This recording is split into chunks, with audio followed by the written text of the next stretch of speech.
두 번째 살펴볼 공격의 형태는 서비스 거부 공격입니다.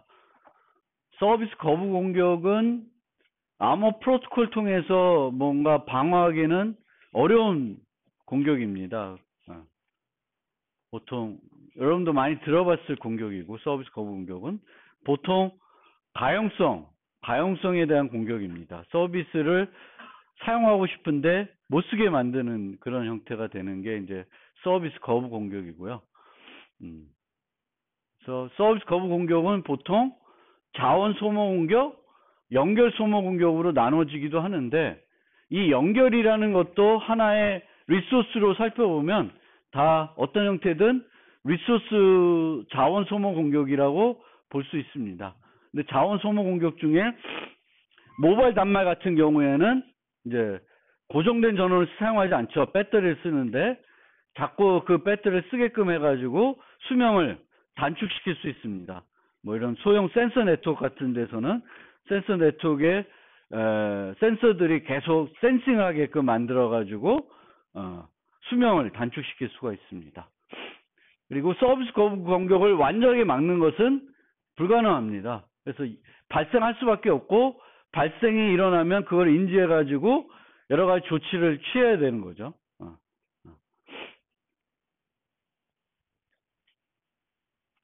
그런데 이제 암호 프로토콜에서도 몇 가지 서비스 거부 공격을 좀 완화시키기 위해서 몇 가지 이제 고민한 흔적들이 있습니다. 그 중에 하나가 상태 기반 프로토콜을 비상태 기반으로 바꾸자, 이런 시도도 있었고요.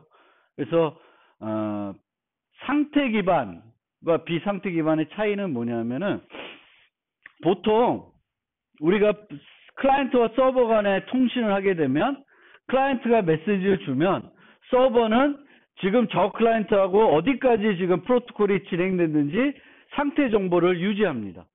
그러니까 서버가 예를 들면 50명하고만 지금 50명의 상태 정보를 유지할 수 있다.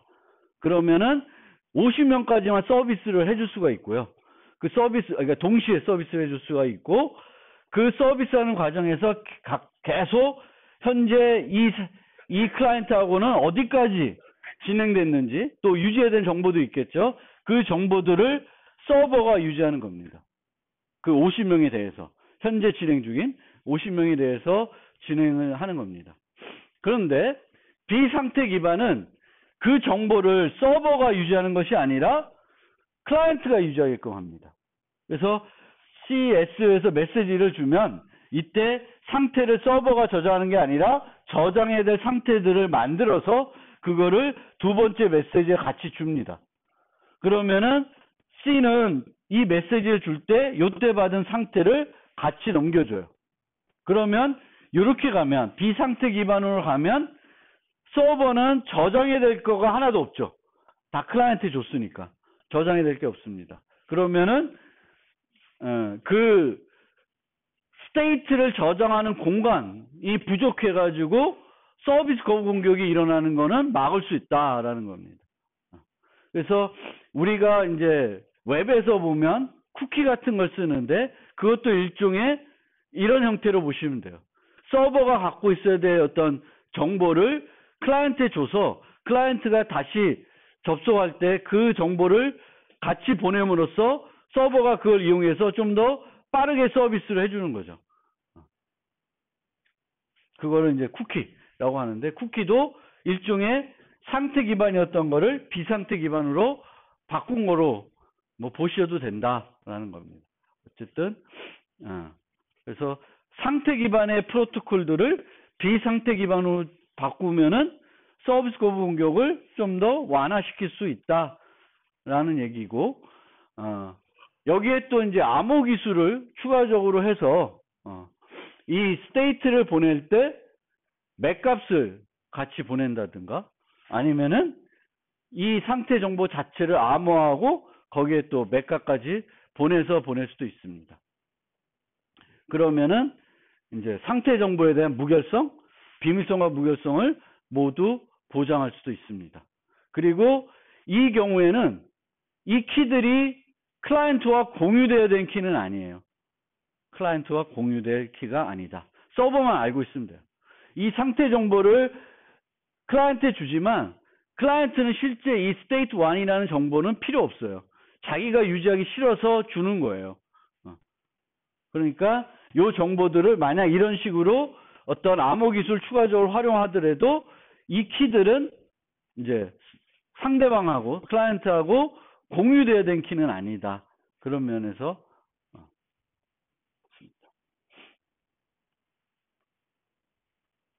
또 인증을 메시지들을 인증을 해가지고 그 통과되지 않은 애들은 빨리빨리 프로토콜을 중단시켜가지고 보냄으로써 그 서비스 거부 공격을 막으려고 하는 시도도 있었습니다. 근데 메시지를 인증하는 비용이 높으면은 그 인증하는 비용 때문에 서버에 부하가 걸릴 수가 있습니다. 그래서 이 인증하는 비용들을 일편적으로 쓰는 게 아니라 점점 높이는 방법을 사용하고 있습니다. 그게 이제 제시를 했다는 거죠. 그래서 이렇게 쭉 갈 때 요 메시지들이 이제 클라이언트에서 서버로 가는 메시지인데 여기서 쓰는 방법과 여기서 쓰는 방법을 똑같은 방법을 쓰는 게 아니라 내려가면서 점점 강화된 인증 방법을 써서 접근을 하도록. 그러면은 요것도 안 되면 여기서 이제 끊겨가지고 퇴짜 맞을 거고, 요거 안 되는 사람 여기서 퇴짜 맞을 테고, 뭐 이런 거죠. 그래서 불법적인 접근들을 막기 위해서 이제 인증을 사용하는 방법이 있는데, 처음부터 인증해야 되는 비용이 높으면은 요거를 확인하는 데 걸리는 시간 때문에 서버에 부하가 걸릴 수 있습니다. 랜덤 값만 계속 주는 거예요. 그럼 얘가 이게 엉뚱한 값인데 계속 그걸 확인해야 되니까 비용이 높아지는 거예요. 그래서 확인하는 비용을 점진적으로 늘려야 된다. 그래서 거기에 여기 썼던 얘기 중에 하나가 클라이언트 퍼즐이라는 얘기가 나와요. 클라이언트 퍼즐. 그래서 클라이언트 퍼즐은 뭐 이런 거예요. 줄 때 여기서 1 더하기 1 이렇게 주는 거예요. 그럼 얘가 2 이렇게 대답을 해야지만 그 다음 통과가 돼요. 근데 요즘은 초기에는 이게 이제 조금만 더 복잡하게 형태가 되면은 내가 공격자예요. 공격자가 서버한테 공격을 해가지고 한 20개 서비스를 동시에 접속시키려고 그래요. 내가 공격을 하려고, 서비스 공격을 하려고. 그러면은 내 입장에서는 요 문제를 몇 개 풀어야 돼요? 20개를 풀어야 되겠죠. 그렇죠? 그러면 그게 하나에 푸는 거는 간단하지만 20개를 뭐 50개를 풀어야 된다. 그러면은 부담스러워지는 거예요. 그게 이제 클라이언트 퍼즐인데 지금은 이제 한 컴퓨터에서 20개가 가는 게 아니라 디도스를 하죠. 분산 서비스 거부. 그래서 분산 서비스 거부 공격은 이제 한 컴퓨터에서 얘한테 막 계속 메시지를 보내서 공격하는 게 아니라 뭐 보통 얘네들 뭐라 그러지? 좀비라고 보통 얘기하는데 얘네들이 다 하는 거예요. 그러면 얘네들 각각이 요 퍼즐 하나씩 풀어야 되겠죠. 근데 자기가 푸는 거 아닌데 뭐 큰 문제 있겠어요. 그래서 이 얘기는 또 디도스 분산 서비스 거부 공격을 에서는 큰 효과를 얻기 힘들다. 그런 얘기고요. 어쨌든 이제 서비스 거부 공격이 자주 일어나니까 프로토콜을 만들 때에도 뭔가 프로토콜에 뭔가 넣어서 그 서비스 거부 공격을 완전적으로 막는 게 아니라 좀 더 뭔가 완화시킬 수 있는 그런 요소들을 이제 생각을 해보는 거죠. 그 다음에 설명드릴 공격은 타입 공격입니다.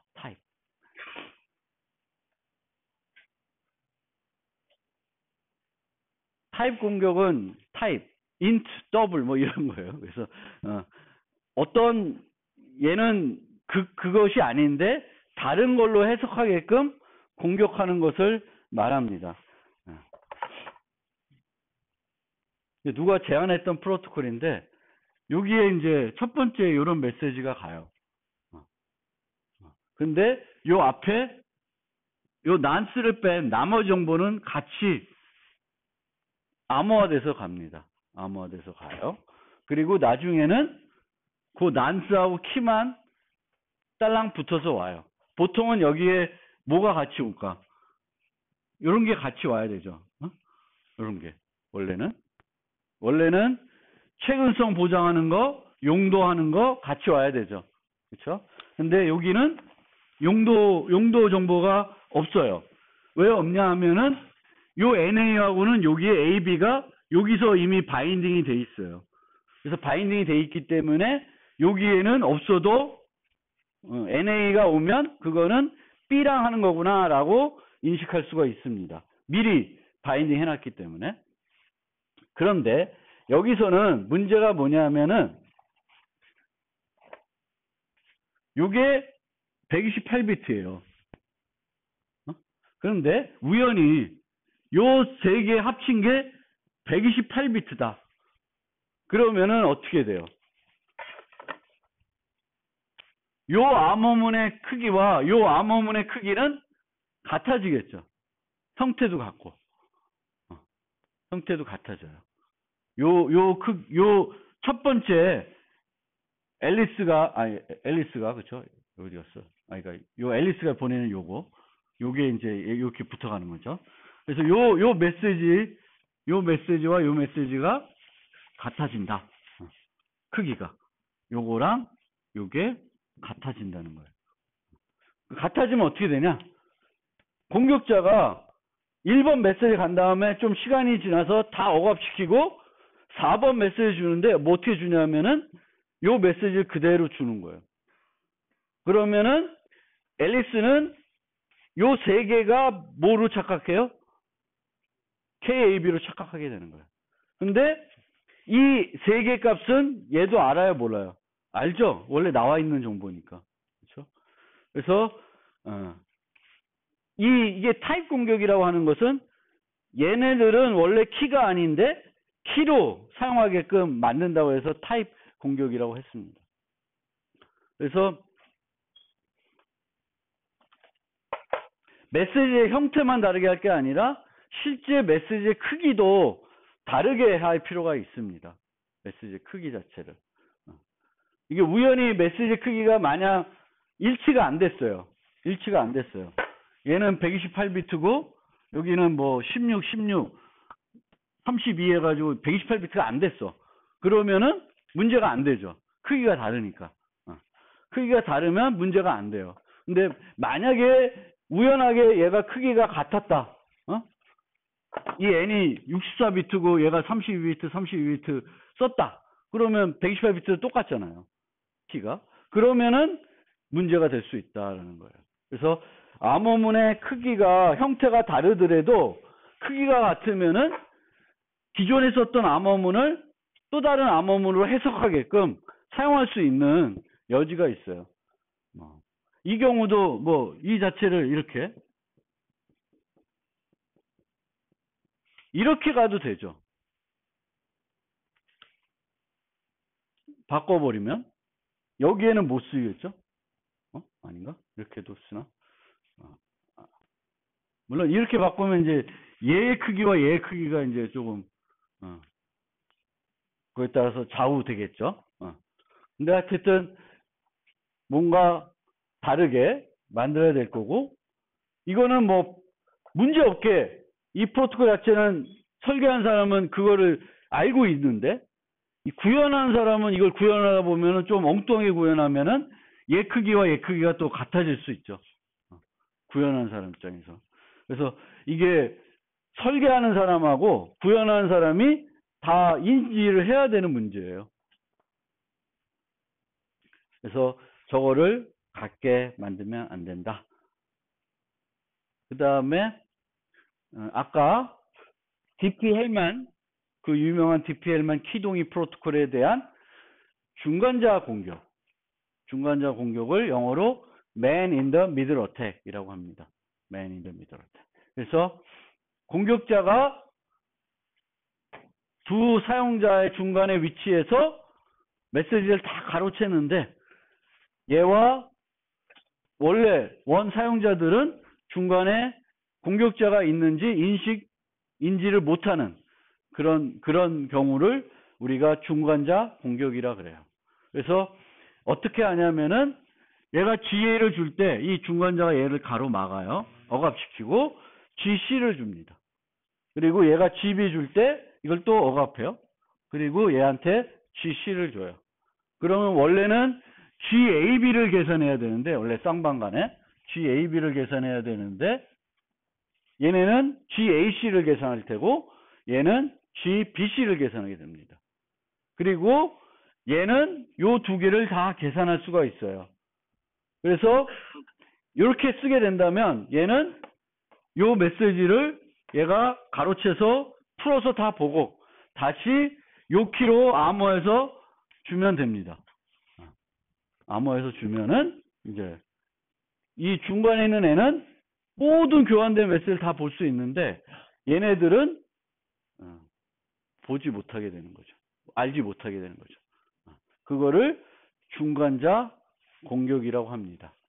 이 중간자 공격이 가능한 이유는 우리가 요 값을 인증하지 않고 있어서 그래요. 그러니까 밥 입장에서는 GA가 올 때, 저게 내가 지금 통신하려는 앨리스가 주는 거구나 라고 확인을 해야 되겠고, 앨리스 입장에서도 이 값이 밥이 주는 거구나 라고 확인을 하게 되면, 확인할 수 있으면은 이 공격이 이루어질 수가 없습니다.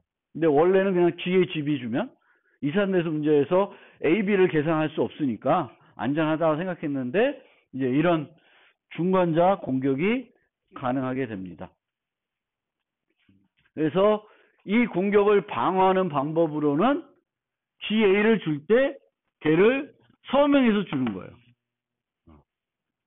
널 위해서 서명해 준다. 그래서 강한 개체 인증으로 B 상대방 식별자를 넣고 요 값을 넣어서 줘요. 그러면 공격자는 얘를 GC로 바꿀 수 있지만 GC가 여기 들어가게끔은 못 만들죠. 요 서명값은. 공격자가 만들 수가 없어요. 그래서 공격을 할 수가 없습니다. 마찬가지로 이것도 공격을 할 수가 없어요. 그래서 이렇게 기존에 요게 없으면 요 값들을 요 이전 슬라이드처럼 바꿔쳐 가지고 중간자 공격이 가능한데 전자 서명을 하면 중간자 공격을 방어할 수 있습니다. 중간자 공격을 방어할 수 있는 또 다른 방법은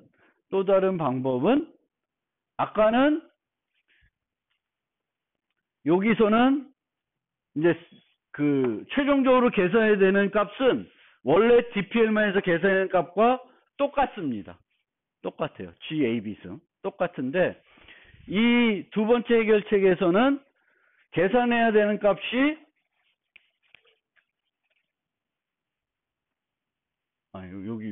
요거는 공격하는 거 보여주는 거야. 여기서처럼 복잡해졌어요. 즉 공격자들이 중간자 공격자가 이 값들을 바꿔친다 하더라도 중간자는 요거를 절대 계산할 수 없게끔 만들어 버린 거예요. 그러니까 세션 키를 계산하는 방법을 바꿔서 동일한 공격이 이루어지더라도 중간자들이 계산할 수 없게끔 만들면은 중간자가 이렇게 중간에 위치해서 다 보는, 얘네들이 인지 못하는 거를 할 수가 없습니다. 그래서 얘가 이거를 계산할 수가 없게 되기 때문에, 그래서 방법은 매번 랜덤한 값을 하나씩 교환하고 랜덤하지 않은 이 값을는 자기의 어떤 장기간 키로 활용해 가지고 장기간 키도 들어가고 세션 정보도 들어가는 그렇게 해 가지고 만들어 버려요. 그러면 얘는 바꿔칠 수 있는 거는 X만 바꿔칠 수 있고 Y를 바꿔칠 수 있는데 이거는 못 바꾸죠. A, B는 모르니까 이 전체를 계산할 수가 없게 됩니다. 그래서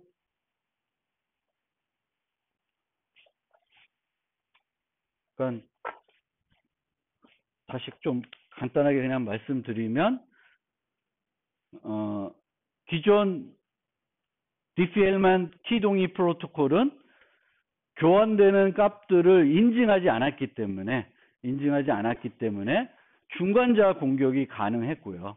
그거를 막기 위해서 한 가지는 교환된 값을 인증하는 방법이 있고, 또 하나의 방법도 있는데, 인증하지 않더라도 세션 키를 계산하는 방법을 바꿔 가지고 중간자 공격을 하더라도 중간자는 그 키들을 계산할 수 없게 만들어서 방어하는 방법도 있다. 그 정도로 이렇게 이해해 주시면 되겠습니다.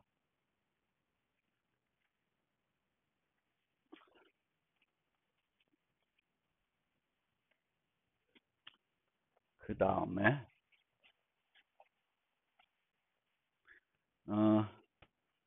우리가 암호 프로토콜을 분석을 할 때 그 암호 프로토콜에 썼던 과거 키들은 노출될 수 있다라는 가정을 하게 됩니다. 그리고 그 키가 노출됐을 때 어떤 문제가 있는지를 분석을 해서 그것의 피해를 최소화할 수 있게끔 프로토콜을 설계하는 것이 목적이 되겠습니다. 그래서 우리가 암호 프로토콜에서 사용자들이 사용하는 키는 크게 두 종류로 구분되는데, 하나는 장기간 오랫동안 계속 사용하는 키가 있고, 또 하나는 그 세션에서만 사용되는 키가 있습니다. 그래서 먼저 장기간 키가 노출됐을 때 어떤 문제가 생길 수 있는지를 살펴보기로 하겠습니다. 그래서 이때 노출이 됐어요. 그러면은 이 노출이 과거에 그 사람이 했던 일에 영향을 줄 수 있고 미래에 하는 일에 영향을 줄 수가 있습니다. 그렇죠? 장기간 키로 과거에 교환됐던 어떤 정보들은 장기간 키가 노출되면 이 메시지들을 공격자들이 보관하고 있으면은 이 메시지들을 어떻게 해요? 풀어볼 수 있겠죠. 그렇죠? 그래서 그런 문제가 되는 거예요. 과거에 대해서는 그 키로 암호화되어 있던 암호문들은 풀어볼 수 있게 되는 그런 문제가 돼요. 미래는 어떻게 될까? 미래는 내가 이 장기간 키라는 건 그 키를 통해서 나를 입증하게 됩니다. 보통 KAS를 알고 있다. 그건 내가 앨리스라는 거예요. 그래서 보통 키가 노출되면 이때부터는 공격자가 A 행세를 할 수 있습니다. A의 키가 노출되면. 이것은 막을 수가 없어요. 이걸 막으려면 가장 빠른 방법은 내가 노출했을 때 그걸 빨리 인식하고 내 키를 바꿔줘야 돼요. 내 키를 바꿔서 신고를 해야 기존의 키를 쓰고 있게 되면은 이게 나쁜 사람이 쓰고 있다라는 거를 이제 사람들이 인식하게 됩니다. 그래서 막을 수 없고 키 갱신을 빨리 할 수 있어야 됩니다. 그런데 키 확립 프로토콜이라는 관점에서는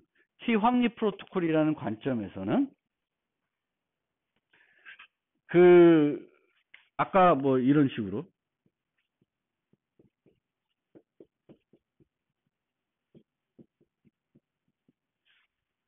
이런 형태로 서버로부터 키를 받았어요. 세션 키를.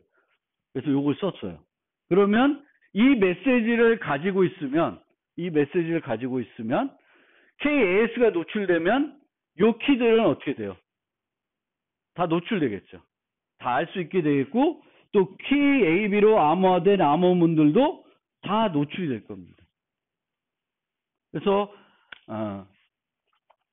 이거는 이렇게 대칭 키만을 써서 키 전송 프로토콜, 키 전송 방식으로 장기간 키를 이용해서 세션 키를 암호해가지고 교환됐던 프로토콜들은 그게 노출되는 순간 과거에 교환됐던 세션 키는 다 노출되는 꼴이 됩니다. 꼴이 돼요. 하지만 아까와 같이 GA, GB를 줘서 우리가 프로토콜을 만들었어요. 그래서 GAB 이런 식으로 썼어요. 그러면은 장기간 키는 요 서명할 때 쓰는 키들인데 KA, KB인데 요 키들이 노출돼 봤자 여기서부터 A와 B를 계산하는 데는 아무런 도움이 안 돼요. 아무런 도움이 안 돼요. 그래서 이런 키 동의 프로토콜을, 이런 동의 프로토콜을 사용하면은 장기간 키가 노출이 돼도 과거에 교환됐던 세션 키들은 노출이 안 됩니다.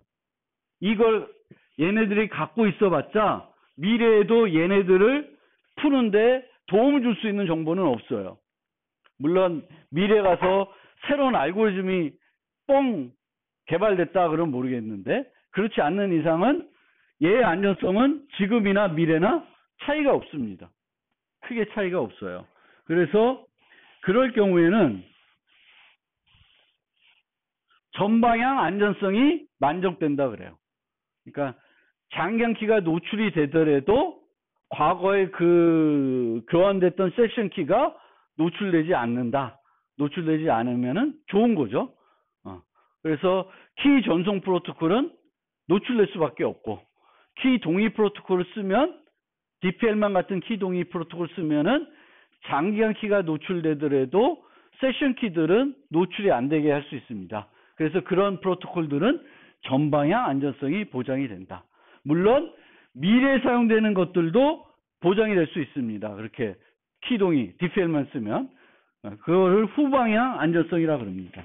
하지만 아까 같이 보여드렸듯이 키 전송 방식, 대칭 키로 세션 키를 암호화해서 교환하는 거는 그 키가 장기간 키가 노출되면 거기에 포함됐던 대칭 키는 또 노출되는 거죠. 그게 과거든 미래든 다 노출이 됩니다. 그리고 키 노출 관련해서 한 가지만 더 말씀드리면은 좀 특이한 공격이 있는데, A의 키가 노출되면 A의 행세를 할 수 있어요. 근데 또 뭘 할 수 있냐면 A에게 접근해가지고 다른 사람 행세를 하는 거예요. 뭘 이용해서? A의 장기간 키를 가지고 있으니까 그걸 이용해가지고 좀 더 A를 속일 수 있는 여지가 높아지게 됩니다. 기존에는 A가 할 수 있는 일을 내가 못했는데, 왜? 나는 A의 장기간 키가 없으니까. A의 장기간 키를 확보하는 순간 나는 A한테 가서 A한테 좀 더 해코지를 할 수가 있어요. 그래서 그거를 키 노출 위장 공격이라고 그래요. 그러니까 A의 키를 확보해가지고 A한테 가서 내가 B가 아닌데 B인 척 한다든지 C인 척 한다든지 그렇게 하는 것을 키 노출 위장 공격. 이게 가능한 이유는 기존에 없었던 A와 비슷한 능력을 내가 가졌기 때문에 그래요.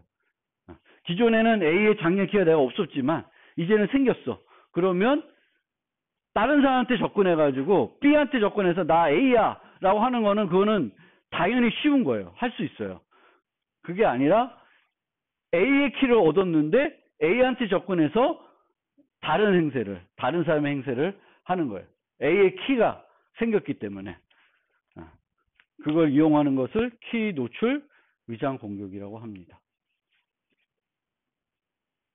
그래서 아까 얘기했듯이 이렇게 DP-헬만 기법을 쓰면 이 키들이 노출이 되더라도 이 값은 계산할 수 없어서 전방향 안전성이 보장이 되고요.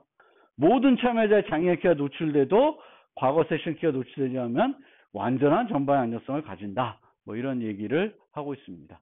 그래서 이 얘기가 조금은 전방향 후방향이 방향이 좀 잘못된 것 같아요. 그렇죠? 거꾸로 얘기하는 것 같아. 근데 하여튼 용어가 그렇습니다. 그렇게 되겠고, 여기가 이제 키 노출 위장 프로토콜의 예인데 워낙 프로토콜이 잘못 만들어져 있어서 이제 이런 것들이 가능했습니다. 한번 살펴보시면 될 것 같고,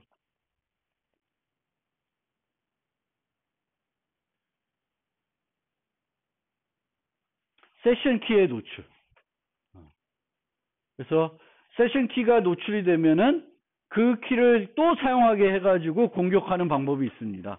그게 이제 기지키 공격이 되겠죠. 그래서 이건 이미 살펴봤던 거고요. 노출된 과거 세션 키를 새 세션 키를 사용하도록 하는 거죠. 그래서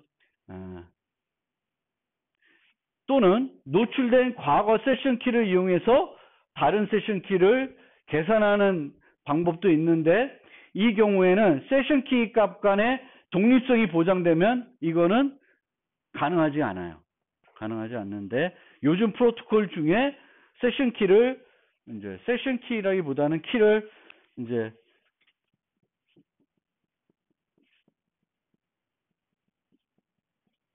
이런 형태로 키를 확보한 다음에 이렇게 써요.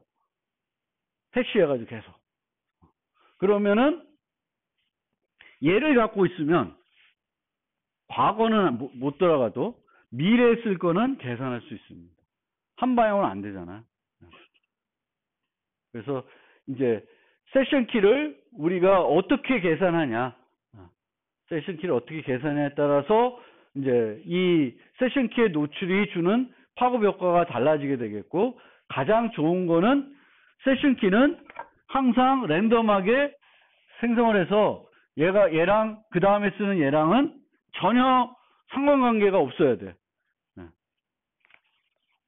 없도록 쓰시는 게 제일 좋아요. 뭐 플러스 1에서 쓴다. 이거 제일 바보 같은 거죠. 그렇죠? 그럼 이거는 다 알죠. K만 알면 전에 것도 마이너스 1하면 되고 다음 거는 플러스 1하면 되니까 다 알게 돼요. 그래서 이게 제일 바보 같은 짓이고, 매번 새로운 거를 해야 되는데 그게 제일 좋습니다.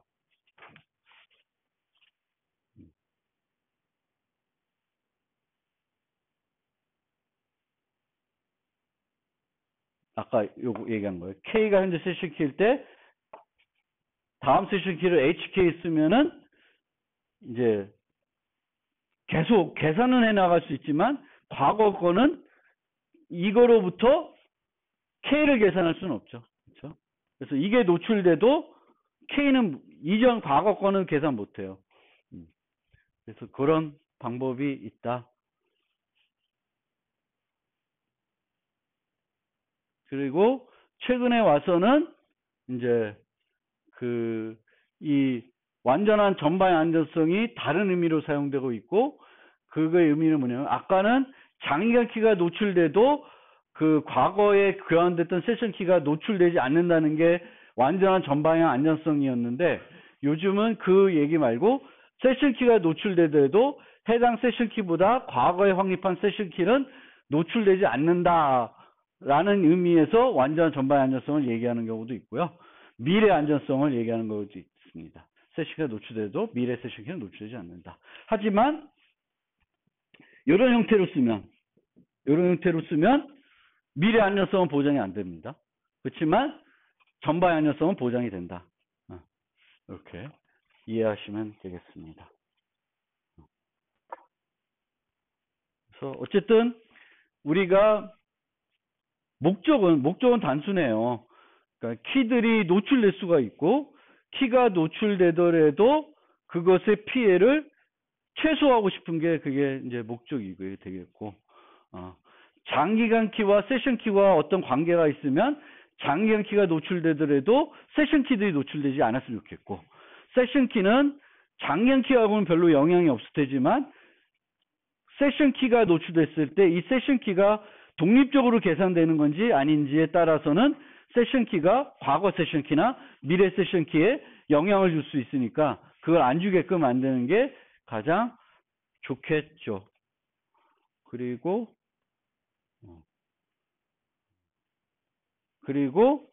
이제 요거까지만 설명드리고 오늘 끝내겠습니다. 프로토콜 상호작용. 그래서 어떤 완벽한 알고리즘이 프로토콜이 있어요. 프로토콜이 있는데 이제 이 사람은 새로운 프로토콜을 설계해 가지고 그 프로토콜과 기존 프로토콜을 얘랑 얘를 같이 쓰게 하는 거예요. 같이 쓰게 하면 이런 식으로 공격을 할 수 있다. 그러니까 얘를 공격하기 위한 새로운 프로토콜을 만드는 거예요. 그래서 두 개를 같이 쓰게 해. 두 개를 같이 쓰게 하는 것은 거기서 쓰는 장기간 키랑 여기서 쓰는 장기간 키를 같은 걸 쓰게 하는 거죠. 그러면 여기 있는 메시지가 저기 가서도 의미가 가질 수 있고 저기 있는 메시지가 여기에도 와서 의미가 있을 수 있어요. 그래서 이 프로토콜을 만들어서 같이 쓰게 하면은 이제 이렇게 공격이 가능하다라는 겁니다. 그러니까 자세한 거는 여러분들 이해를 못 하셔도 이 프로토콜 자체가 완전하다고 해서 완전하다는 것은 이 프로토콜이 그냥 이 프로토콜만 독립적으로 사용할 때를 의미합니다. 만약에 여기서 사용되는 이 키들이 여기서만 쓰는 게 아니라 다른 데서 쓰여. 다른 데서도 프로토콜 1, 2, 3에서 KAS가 다 쓰여. 그러면은 요것만 분석해서는 안 된다는 거예요. 모두 분석할 때. 같이 종합적으로 분석을 해야 돼요. 왜? 얘가 여기서 여기 쓰니까 여기 있는 메시지도 여기 갖다 쓸 수 있고 여기 있는 메시지가 여기 갖다도 쓸 수가 있게 되는 거예요. 다 똑같은 키로 암호화되니까. 그러면은 프로토콜 하나만 독립적으로 분석해서 안 되고 어떻게 해야 돼요? 종합적으로 분석을 해야 돼요. KAS를 사용하는 모든 프로토콜을 다 펼쳐놓고 서로 영향을 안 주나 살펴봐야 됩니다. 그러니까 얘가 한 일은, 그 캐슬리가 한 일은 아무리 안전한 프로토콜이라고 하더라도 내가 그것을 공격하는 프로토콜을 만들 수 있다. 그래서 그걸 만들어가지고 두 개를 동시에 쓰게 하면은 언제든지 공격할 수 있다라는 거를 그 사람이 이제 얘기하고 있는 거예요. 그래서 우리는 키는 딱 한 가지 용도로만 쓰는 게 가장 좋아요. 근데 키를 한 가지 용도로 안 쓰고 여러 가지 용도로 쓰는 이유는 뭘까요? 키를 한 가지 용도로만 안 쓰고 여러 가지 용도로 쓴다. 왜 그렇게 할까요? 그쵸? 키를 관리하는 비용을 아끼려고 합니다. 내가 예를 들면 3개의 서비스를 써야 되는데 3개의 키가 필요한 거죠. 그럼 내가 인증서를 3개 써야 된다든지. 그래서 우리는 인증서를 3개 쓰는 게 아니라 저 같은 경우에는 어떻게 해요? 범용 인증서를 발급받아서 뭐 인터넷 뱅킹 할 때도 그거 쓰고 쇼핑할 때도 쓰고 뭐 민원24 가서 주민등록 등본을 발급할 때도 쓰고 다 써요. 그러면 그렇게 다 쓰이면은 이 여러 군데 쓰이는 데서 서로 상호작용해서 프로토콜이 공격될 수 있는지를 봐야 된다는 거예요. 내가 다 다른 키를 쓰면은 더 안전한데 귀찮죠, 제가. 키를 하나 갖고 있어야 되는 게 아니라 여러 개를 갖고 있어야 되니까. 그래서 편리성하고 안전성은 늘 항상 상호 그런 트레이드 오프가 있습니다. 그래서 편리성이 높아지면 안전성은 떨어질 수 있고, 안전성이 높아지면 편리성은 떨어질 수 있습니다. 그래서 오늘은 여기